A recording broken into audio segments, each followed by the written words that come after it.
मित्रांनो, राज्यपाल महामहिम केसरी आणि एक मुलाखत करतोय आपण. ज्या मुलाखतीचं किंवा ज्या बैलांचं कालपासून चर्चा चालू आहे आणि ती चर्चाचं कारण असं आहे की मथुर आणि लखनच्या सेमीतली ही गाडी आणि बरेचसे तर्कवितर्क लावले, निकाल देण्यास उशीर लावला. काही गोष्टी राहुल दादांनी पण क्लिअर केल्या, काही गोष्टी संघटनेने क्लिअर केल्या आणि या सगळ्यातून एक मार्ग निघाला की मथुर आणि लखन पळणार नाही आणि भवानी आणि शिंगऱ्या ही गाडी पळणार. तो नाव थोडंसं वेगळं वाटतं शिंगऱ्याचं, काल आमच्या लक्षातच आलं नाही, भवानी लक्षात होतं. तर ही मंडळी आपल्यासोबत. नमस्कार. नमस्कार. हा कुठला तुमच्या हातात? हा भवानी गंगा चिंचोलीचा तालुका. माझा अर्जुन जनार्दन पिंगळे, राहणार गंगा चिंचोली, तालुका अंबड, जिल्हा जालना. बरं. आणि बैल कुठला? बैल गंगा चिंचोलीचा. गंगा चिंचोली कुठं आली? गंगा चिंचोली अंबड तालुक्यात आली. अच्छा. किती वर्षाचा बैल आहे? ह्यो 3 वर्षाचा. 3 वर्षाचा. 3 वर्षाचा. किती जातात? ह्यो 4 जाते. बरं.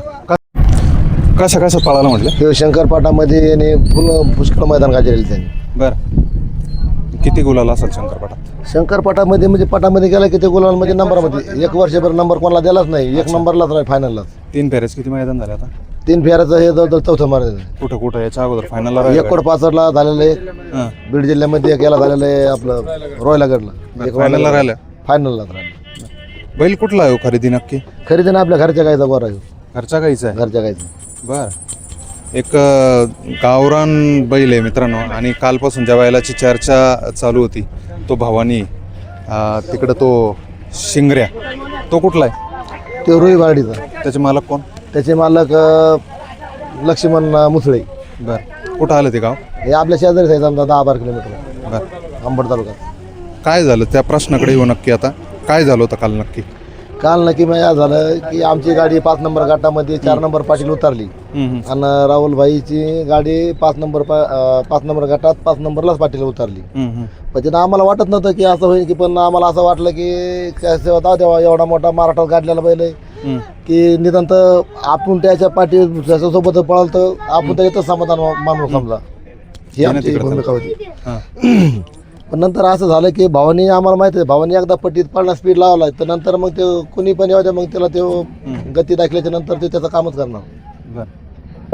पण तो एक आनंद वेगळा होता, तो जल्लोष वेगळा होता तुमच्यासाठी, कारण की मथुर आणि लखन ही महाराष्ट्रातली टॉप 1 जोडी आणि या जोडीच्या सेमीत कुठेतरी भावानी पळाला.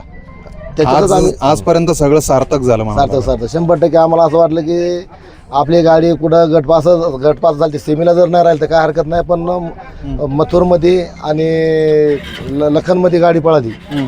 आम्ही याच्यातच समाधान मानले की आपण इथंच विजय झालो. गाडी लागून नाही लागू आमची मोठे आता हे एकदम महाराष्ट्र गाजलेले बैल हे समजा, महाराष्ट्र आणि भारतभर गाजलेले बैल. आम्ही त्याच्यात गाडी आमची निश्चित दिसली बी तर आम्ही समाधान मानून आम्ही एकदम ओके खुशमध्ये होतो. कुठल्या खांदी पळतो हा? उजी खांदी पळतो.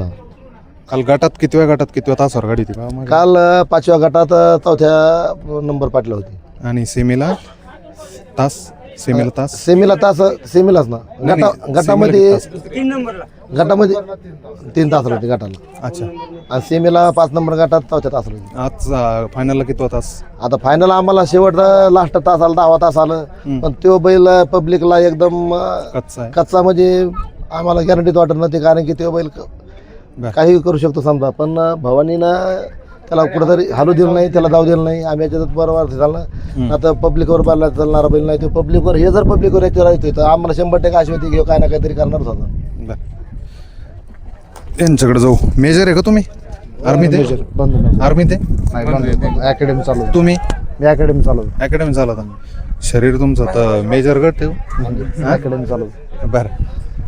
काल दादांनी तुम्हाला निर्णय दिला होता, मी होतो तिथं, तर दादांनी सांगितलं होतं की भवानी आणि मथुर म्हणजे सामना जर गाडी असेल तर ही गाडी पळवा. काय झालं होतं नक्की?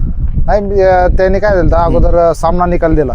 सामना निकालवर दादा पण ठाम राहिले, आम्ही पण ठाम राहिलो होतो. फक्त आमचं एकच म्हणणं होतं की जर गाडी आमची लागली तर निकाल आम्हाला भेटायला पाहिजे. बरं. जर तुमची लागली तर निकाल तुम्ही घ्या, आम्हाला काही त्याचं समजा हे नाही, फक्त दादाच मग हे करणं. मग दादाने बोलून घेतलं, बाबा जर तुझी गाडी लागली तर मी 100% तुझ्यावर अन्याय होऊ देणार नाही, तुला निकाल देणार मी. बरं. आणि जर गाडी जर घासाघाशीमध्ये जर सारखी जर गाडी उतरली तर सामना निकालामध्ये सामना निकालच द्यावा लागेल. बरं. मला काहीच अडचण नाही. सामना निकाल जर ठरला तर म्हणे तुझा पांढरा बैल जो भवानी आहे तो मथुर सोबत उजव्या खांदी पळत आणि मथुर डाव्या खांदी पळत. बरं.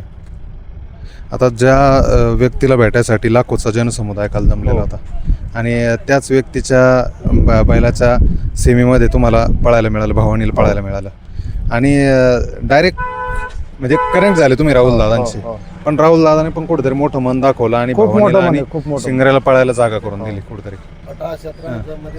पाटा क्षेत्रामधले जे सच्चे दिल आणि याच्या अगोदर भेट झाली कधी? त्याच्या अगोदर भेटणं माझं फोनवर बोलणं झालं माझं, कारण की हेच खोंड मी समजा दादाला द्यायचं ठरवलं होतं. बरं बरं. दादाला मी एक वेळेस फोन केला की म्हणलं माझ्याकडे असा असा जातीचा खोंड आहे, तुम्ही घ्या. कधीची गोष्ट आहे? हे मला वाटतं 1 वर्ष झालं, समजा 2025 ची गोष्ट आहे. अच्छा. तर दादा बोलले ठीक आहे बाबा, तू काय कर, मला त्याचे व्हिडिओ वगैरे टाक. मी व्हिडिओ फोटो वगैरे त्यांना पाठवले.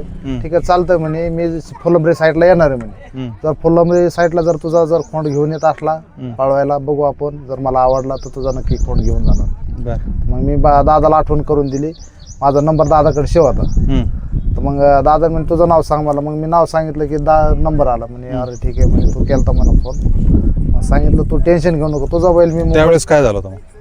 कोणत्या वेळेस? फुलंब्रीला सांगितलं नाही, त्यांनी? फुलंब्रीला मग मी गेलो नव्हतो ना. तुम्ही नव्हते हा, गेले. नव्हतो गेलो. अच्छा. पण असं वाटलं होतं का तेव्हा की बाबा ज्या व्यक्तीला आपण बैल खरेदी करा म्हणतोय त्याच व्यक्तीच्या, त्या दिलदार राजा माणसाच्या बैलाच्या सेमीमध्ये आपण आपला बैल भवानी म्हणजे पळाल? स्वप्नही पाहिलं नव्हतं. म्हणजे असं मला वाटलंच नव्हतं की आपण यांच्या गटामध्ये समजा हे होईल म्हणून. बरं. सार्थकी लागलं सगळ्या सार्थ केला गोष्टी. 100%. बरं. अकॅडमी चालवता हो. आणि बंधू काय करता? बंधू मेजर आहे. हा. मेजर. बरं. किती भाऊ आहे तुम्ही? आम्ही 3 भाऊ. कोण कोण? मोठे बंधू. तुम्ही भाऊ आहे? हा. ओके. आणि तुम्ही लहान आहे? मी लहान आहे. मेजरमध्ये बरं. आता मेजरच्याच नावावर गाडी पळते. मेजरच्या नावावर. नक्कीच एक ऐतिहासिक मैदान आणि त्या ऐतिहासिक मैदानामध्ये कुठेतरी भवानी आणि शिंगऱ्या पळाला. शिंगऱ्याचं नावच थोडंसं वेगळं आम्हाला, दादाला ना आम्हाला लक्षातच नाही आलं का, त्याच्यामुळे आम्ही भवानीच म्हटलो फक्त. पण चांगला सेमी झाला आणि त्या सेमीची चर्चा झाली. मैदान एकीकडं आणि सेमीची चर्चा एकीकडं होती. तर भवानी आणि शिंगऱ्या अजून यांचं आयुष्य वाढव, पुढचे मैदान यांना गुलाल प्राप्त हो, नंबर प्राप्त हो. भवानीसाठी शुभेच्छा देतो. धन्यवाद. धन्यवाद.